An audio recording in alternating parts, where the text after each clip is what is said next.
नमस्कार मंडळी, मयुरीज किचनमध्ये तुम्हा सर्वांचं खूप खूप स्वागत आहे।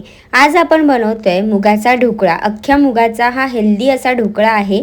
तर रेसिपीला सुरुवात करूया। त्यासाठी मिक्सरच्या भांड्यामध्ये इथे मी मोड आलेले मूग घेतलेत 1 वाटीभर। मुगाला मोड आणायचे असतील तर भिजत ठेवायचे पाण्यामध्ये, नंतर मग एका कपड्यामध्ये बांधून ठेवायचे आणि अजिबात बघायचं नाही।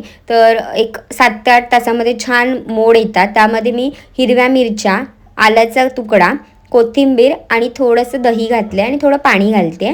आता हे सगळं ना आपण मिक्सरमध्ये एकदम चांगलं पेस्ट बारीक होईपर्यंत वाटून घ्यायचं आहे। लागलंच तर थोडं पाणी ॲड करू शकता। तर हे बघा, आपल्याला ना खूप पातळ करायचं नाही आहे, हे थोडंसं सैलसरच ठेवायचं आहे, नॉर्मल असं। तर बघा एकदम मस्तपैकी हे वाटलं गेलं। तर मी एका बाउलमध्ये हे काढून घेते। थोडंसं मिक्सरच्या भांड्यामध्ये पाणी ॲड करते आणि जे काही उरलेलं मिश्रण आहे ते सुद्धा बाउलमध्ये काढून घेते। तर आता बघा हे एकदम असं सरसरीत आहे। त्यासाठी आपल्याला थोडं बाइंडिंगसाठी ह्याच्यामध्ये घालायचं आहे रवा। 1 वाटीभर रवा घातला आहे, चवीनुसार मीठ घालायचं आहे। हे सगळं व्यवस्थित मिक्स करून घ्यायचं आहे। तर एकदम छान मिक्स होईपर्यंत मिक्स करायचं आणि थोडा वेळ बाजूला ठेवायचं, कारण रवा जो आहे तो हे सगळं मिश्रण जे आहे तो थोडा सोक करून घेतो आणि मिश्रण दाटसरसुद्धा होतं।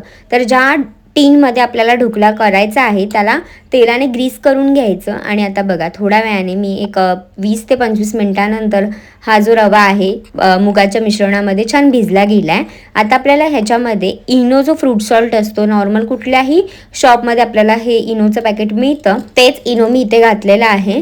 तर हे सगळं व्यवस्थित मिक्स करून घ्यायचं। अगदी खूप फास्ट आपल्याला मिक्स करायचं नाही आहे, थोडंफारच आपल्याला हे मिक्स करायचं, कारण का इनोमध्ये जे बबल्स असतात ते आपल्याला ठेवायचे आहेत। बघा एकदम मस्त हे मिक्स झालं आहे। आता लगेचच टीन घ्यायचा। टीनमध्ये मी हे सगळं मिश्रण जे आहे ते ओतून घेते। आपण ज्यात हे स्टीम करणार आहोत, म्हणजे स्टीमर असेल, कुकर असेल, त्याला ना आधीच गरम करत ठेवायचं, म्हणजे पाणी घालून चांगलं पाणी उकळेल आणि आपला जो ढोकळा आहे तो सुद्धा पटकन ठेवला की तो पटकन वरती फुलून येईल। तर बघा हे सगळं मी व्यवस्थित एका टीनमध्ये ट्रान्सफर केलं आहे। थोडंसं टॅप करते आणि एका बाजूला ना मी ते इडलीचं जे भांडं असतं ते त्याच्यामध्ये पाणी घालून गरम करत ठेवलं होतं।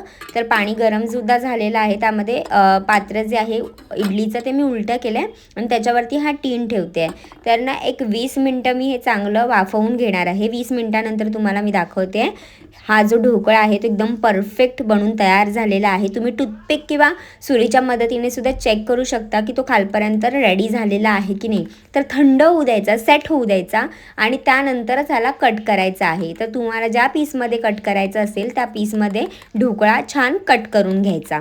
जर तुम्ही मयुरीज किचनला अजूनपर्यंत सबस्क्राईब केलेलं नसेल तर लगेच जा, सबस्क्राईब करा आणि बेल आयकॉनवर क्लिक करायला विसरू नका, म्हणजे जेव्हा केव्हा मी माझी रेसिपी अपलोड करेल तेव्हा तुम्हाला त्याचं नोटिफिकेशन मिळेल। तर ढोकळ्याचे पीस करून घेतलेत। आता एका कढईमध्ये थोडं तेल घालायचं। तेलामध्ये कढीपत्त्याची पानं, थोडीशी मोहरी आणि सफेद तीळ घालायचे। हे सगळं चांगलं तडतडू द्यायचं आणि तडतडलं की आपले जे ढोकळे आहेत, ढोकळ्याचे पीस, ते सगळे ह्यात ॲड करायचे आणि मस्त मिक्स करून घ्यायचं। सगळी फोडणी जी आहे ती सगळ्या ढोकळ्याला लागली पाहिजे।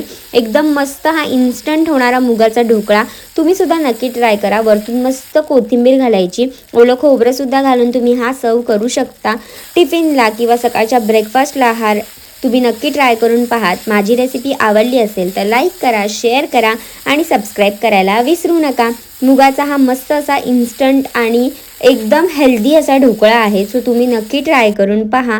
आणि हा बघा किती मस्त स्पॉन्जी झाला आहे आणि पीस पण एकदम मस्त होतोय। कुठल्याही चटणीसोबत खाऊ शकता, अप्रतिम लागतो। ट्राय करा, निरोगी खा आणि निरोगी राहा।